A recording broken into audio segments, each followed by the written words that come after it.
agak kering getihnya.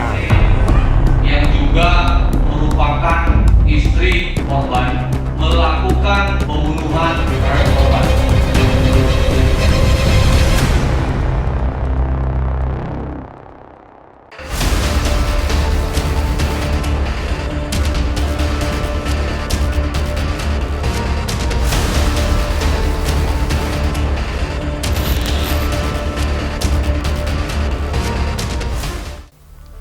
Tidak sampai 24 jam, tepatnya pada Sabtu sekitar pukul 9 malam, polisi berhasil meringkus dua pelaku yang menghabisi nyawa Muhammad Ota bin Nija. Keduanya yakni perempuan berinisial N yang merupakan istri korban dan AN, pacar gelap N. AN diringkus di rumah kakaknya di wilayah Sampalan. Saat digeruduk, lelaki berusia 33 tahun ini tak melakukan perlawanan.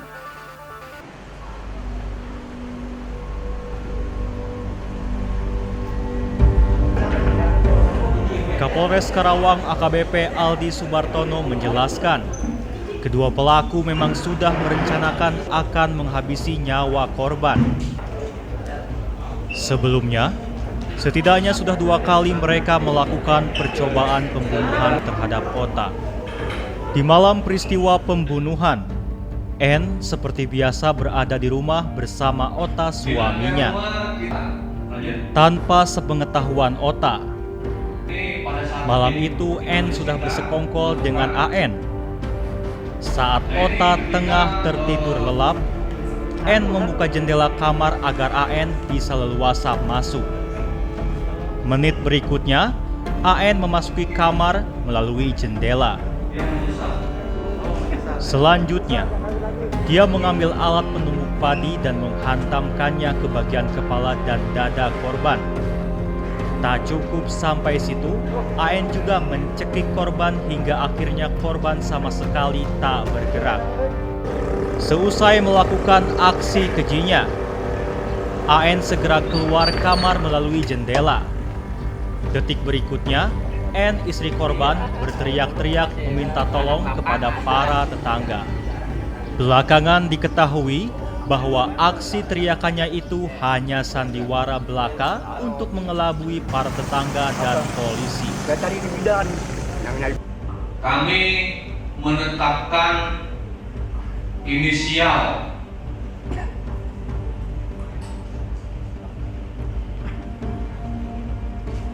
N yang juga merupakan istri korban serta seorang laki-laki inisial AD yang melakukan pembunuhan terhadap korban.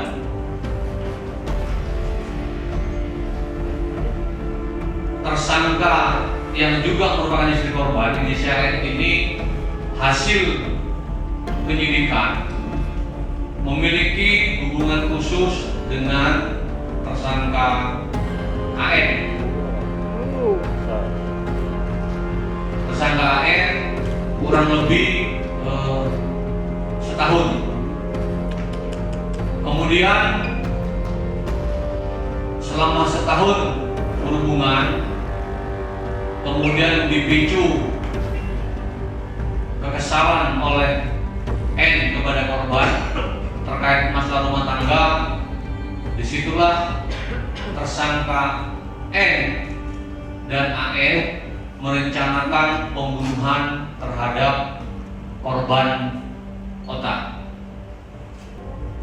Selama setahun pacaran, mereka sudah merencanakan pembunuhan sebanyak 2 kali. Sekitar pukul 23.00 WIB, tersangka N membuka jendela. Kemudian tersangka AN masuk dalam rumah melalui jendela yang dibuka oleh tersangka N.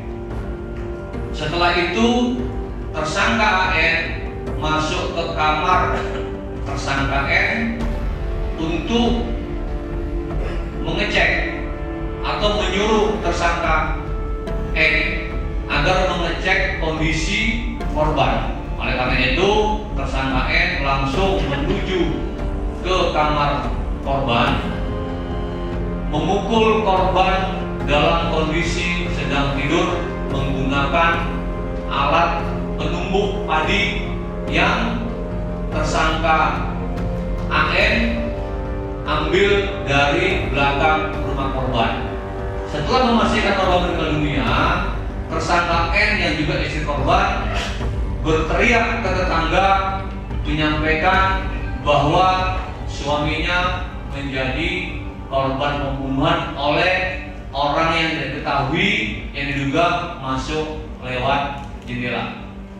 Nah, rekan-rekan, kami berhasil mengamankan 3 buah handphone sebagai barang bukti, kemudian palu, kemudian untuk tersangka kita kenakan pembunuhan berencana pasal 340 KUHP, ancamannya seumur hidup. Abah dibangun sama istrinya, udah sampai bangun, dia udah di sini, Abah langsung ke dalam. Di dalam ternyata udah terbaring seperti tidur biasa. Jam berapa dibangun di warung, Pak? Sekitar 12:12. Tanggal 12 malam. Abah dilihatnya, Abah nggak pakai kacamata, Abah nggak lihat nggak jelas. Tapi saya lihat mukanya, itu Abah nengok-nengok, lah ini mukanya punya darah, kuping, kenapa ya? Abah mikir apa? Ya Abah saya jemput 2 hari kata kita harus ke belakang. Wah ini kok punya darah nih, pecah nih. Ada apa? Abah nggak tahu pembunuhan. Ya Abah tuh pegang tangannya, pencet ada masih hidup apa enggak? Kita kosong yang ininya. Yang atas nggak ada. Di atas istrinya nanya, Bang, bagaimana masih ada? Ya nggak Bang nggak jawab hidup matinya enggak. Udah masih hangat udah. Terus lihat dia mengatakan itu Bang, jendela itu ada yang nyongkel. Abah dia rewas, astagfirullahaladzim, ini pembunuhan. Ada Abah gitu. Abah terus keluar. Sudah sampai situ. Setelah berhasil melakukan perampasan nyawa, N dan AN sudah berniat akan melangsungkan pernikahan. Namun tentu saja niat mereka tak bakal terkabul. Bukannya mengenakan busana pengantin, keduanya malah mengenakan kaos berwarna oranye, kaos khas tahanan. Singkap akan segera kembali usai jeda. Dulu juga ya sebelum saya jadi kades juga dia sebagai pedagang padi ya bersama-sama sama saya Pak. Ya dengan tetangga tidak ada masalah, orangnya memang ya dalam bidang keagamaan juga dia ikut berkecimpung Pak. Memang dia sebagai DKM